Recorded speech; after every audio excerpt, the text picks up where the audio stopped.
इस बार भाई साहब देश की जनता राहुल गांधी को पप्पू मानने के लिए तैयार नहीं है। साथियों नमस्कार।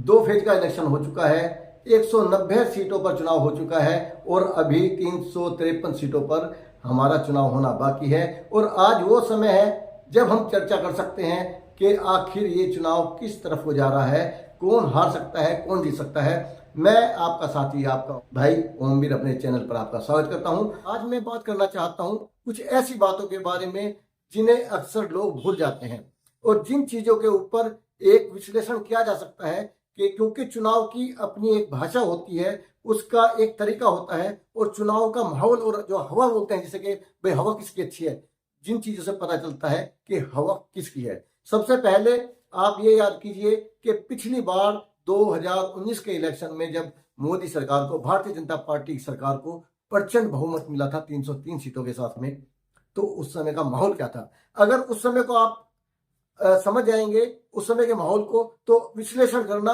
बहुत आसान हो जाएगा। साथियों, सबसे पहले हम चलते हैं 2019 के इलेक्शन में और उस माहौल को समझने की कोशिश करते हैं जब सर्जिकल स्ट्राइक हुई थी और देश के अंदर एक देशभक्ति का पूरा जुनून था, जोश था। तो इस तरह का एक ऑपरेशन हुआ था और उसका को बहुत बढ़ा चढ़ाकर पेश किया गया था, सर्जिकल स्ट्राइक, और बोला गया कि हम देश के अंदर जाकर मारते हैं। लेकिन हमारे देश की बात है, मैं मानता हूं कि सर्जिकल स्ट्राइक हुई थी। हो सकता है कि जितना बड़ा माहौल बनाया गया हो इतनी ना हो, क्योंकि मोदी सरकार बढ़ा चढ़ाकर बात करने में माहिर है, तो मैं समझता हूं कि कुछ ना कुछ तो जरूर हुआ था। और उसके बाद में पुलवामा में हमारे 40 जवानों की शहादत हो गई थी। एक कोई 400 किलो आरडीएक्स एक गाड़ी में आया और वो विस्फोट कर दिया गया, जिसमें हमारे 40 जवानों की मौत हो गई थी, उन्हें शहीद होना पड़ा था। उसके बाद बालाकोट का ऑपरेशन हुआ, जिसमें हमारी सेना पाकिस्तान के अंदर घुस गई, वहाँ पर बम बरसाए। वहाँ पे बताया गया कि काफ़ी नुकसान हमारी सेनाओं ने किया। उसमें हमारा एक एयरजेट पायलट था अभिनंदन, उसकी भी उधर गिरफ्तारी हो गई थी।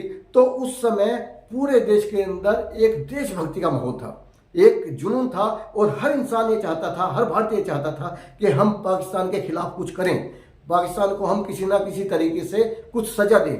और हमारे पास सजा देने का कोई तरीका नहीं था। हमने एक सजा दी कि हमने भारतीय जनता पार्टी को वोट किया। जो दूसरे दलों के लोग थे उन्होंने भी कहा कि भाई पार्टीबाजी अपनी जगह है, लेकिन देशभक्ति अपनी जगह है। हम अपने देश के साथ खड़े हुए हैं और हम पाकिस्तान के साथ लड़ने वाली भारतीय जनता पार्टी को मजबूत करेंगे, हम मोदी सरकार को मजबूत करेंगे। और हर एक इंसान के अंदर एक ऐसी भावना थी कि हमारे वोट एक गोली है और हमें वो गोली पाकिस्तान के ऊपर चलानी है, और पाकिस्तान पर गोली चलाने के लिए वो वोट भारतीय जनता पार्टी को, मोदी सरकार को देनी जरूरी है। सारे देश के अंदर एक देशभक्ति का जज्बा था और 303 सीटें आई भारतीय जनता पार्टी के पास।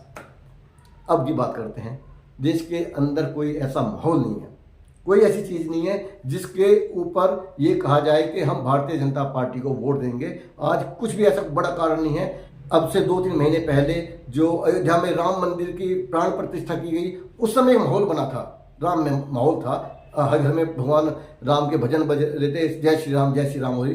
धीरे धीरे वो भी चल गया और लोगों को पता चल गया है कि मंदिर बनना एक आस्था का सवाल है, हमारे विश्वास और भगवान से जुड़ा हुआ सवाल है, लेकिन देश के विकास में मंदिर का कोई लेना देना नहीं है। इससे किसी को रोजगार नहीं मिलेगा, किसी की भूख नहीं मिटेगी, किसी के घर में दिया नहीं जलेगा, चूल्हा नहीं जलेगा, और वहाँ पर सिर्फ उन्हीं लोगों को रोजगार मिलेगा जो वहाँ के जुड़े हुए बंदे हैं, जो उस टीम के बंदे हैं। एक पिछड़े वर्ग के, एक दलित के बच्चे को वहाँ पे रोजगार नहीं मिलेगा। ये बात लोगों को समझ में आने लगी है। अब दूसरी बात करता हूँ, जो मेरा विषय है, जाएगा तो मोदी ही।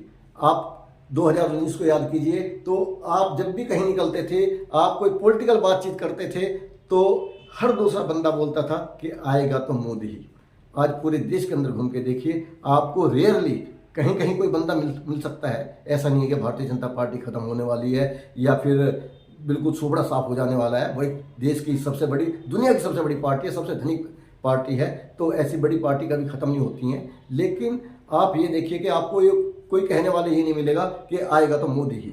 अब तीसरे पॉइंट पे जाते हैं कि जो लोग सोशल मीडिया पर ज़्यादा समय देते हैं, वहाँ पर लिखते हैं, अपने विचार डालते हैं, दूसरों के विचार पढ़ते हैं, तो उन्हें सामने से कुछ लोगों का सामना करना पड़ता था, उनका विरोध झेलना पड़ता था, उनकी गालियां झेलनी पड़ती थी, उनके बेहूदे तर्क वितर्क झेलने पड़ते थे और अपनी बेइज्जती करवानी पड़ती थी, जिन्हें फिर बाद में अंधभक्तों के नाम से जाने जाने लगा कि भाई ये अंधभक्त हैं।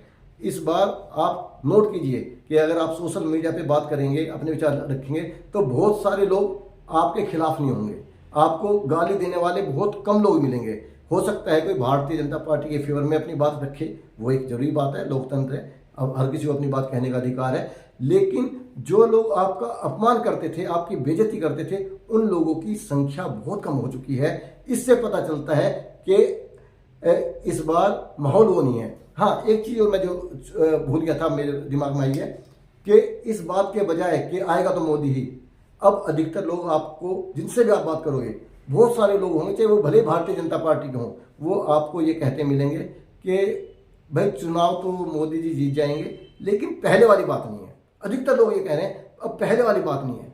देखो, एक जब इसको बोलते हैं हवा चलना, कि एक तरह की बात लोग कर रहे हैं, सब कह रहे हैं कि पहले जैसा माहौल नहीं है। इसका मतलब क्या हुआ कि जो पिछली बार देशभक्ति का जो एक जुनून था, जिसकी वजह से युवाओं ने भारतीय जनता पार्टी वोट दी, महिलाओं ने अपने देशभक्ति के नाम पे, लोगों ने, किसानों ने, सबने वोट दी भारतीय जनता पार्टी को। और एक जो नोट करने वाली बात है, आप यहाँ ये नोट करेंगे कि 2 चरणों के जो इलेक्शन हुए हैं, जहाँ जहाँ कांग्रेस मजबूत है, जहाँ जहाँ विपक्ष मजबूत है, वहाँ का वोटिंग परसेंटेज ज़्यादा है। इस बात को आप नोट कीजिए।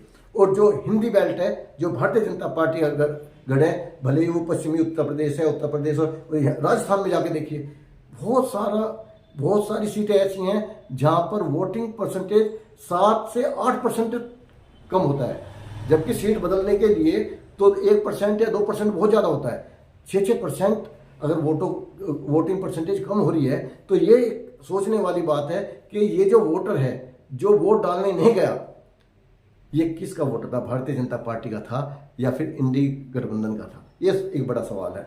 और जहाँ तक मेरी समझ कहती है कि जो शोषित इंसान होता है, जो दबा और कुचला इंसान वोटर होता है, वो अपनी वोट का अधिकार जरूर करता है। जिसका पेट भरा होता है, जो राजनीति को, जो ऊंचे तबकों पे बैठा है, वो एक बार के लिए वोटिंग करना भूल जाएगा। लेकिन जिसने चीज़ें सही हैं, जिसने गरीबी देखी है, वो लोग अपने गुस्से को, अपने भड़ास को वोट के माध्यम से अपने गुस्से को व्यक्त करते हैं। तो मुख्य रूप से हिंदी बेल्ट जहाँ पर भारतीय जनता पार्टी थी, वहाँ पर वोटिंग परसेंटेज कम होना भारतीय जनता पार्टी के लिए बहुत बड़ा खतरा है। इसलिए मैं एक बार फिर से कहूँगा कि हो सकता है जाएगा तो मोदी ही। चलते चलते एक बात और कहूँगा कि पिछले इलेक्शन में आपको कितने लोग मिले होंगे जो बोलते थे कि राहुल गांधी तो पप्पू है। इस बार आप नहीं सुन रहे ना, ये बात नोटिस कीजिए। ये बात पिछले बार आप सुन रहे थे कि राहुल गांधी तो पप्पू है। क्यों? वो भारतीय जनता पार्टी ने उसकी जो वीडियो थी एडिट करके आलू से सोना बनाने वाली थी, वो कही बात थी मोदी जी ने, लेकिन भारतीय जनता पार्टी के IT सेल ने वो एडिट करके ऐसे दिखा दी कि जो राहुल गांधी ने बोली है, और राहुल गांधी को पप्पू सिद्ध कर दिया गया। इस बार भाई साहब, देश की जनता राहुल गांधी को पप्पू मानने के लिए तैयार नहीं है। भारतीय जनता पार्टी को कहीं नहीं कह रही है पप्पू है।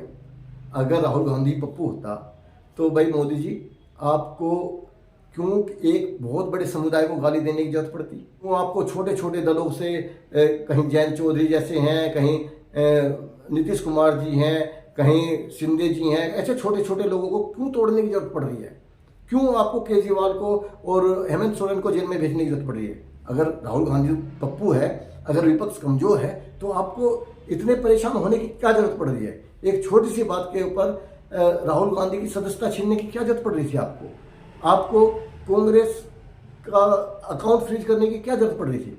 ये छोटी छोटी बातें हैं जो आपको बताते हैं कि भाई कुछ गड़बड़ हो रहा है देश में, और भारतीय जनता पार्टी डरी हुई है। इसलिए मैं कहता हूं कि जाएगा तो मोदी ही। अगली वीडियो कल आ जाएगी, मेरे साथ बने रहें, मेरे चैनल को सब्सक्राइब करें और साथ में बने घंटी के निशान को क्लिक करना ना भूलें। जय हिंद।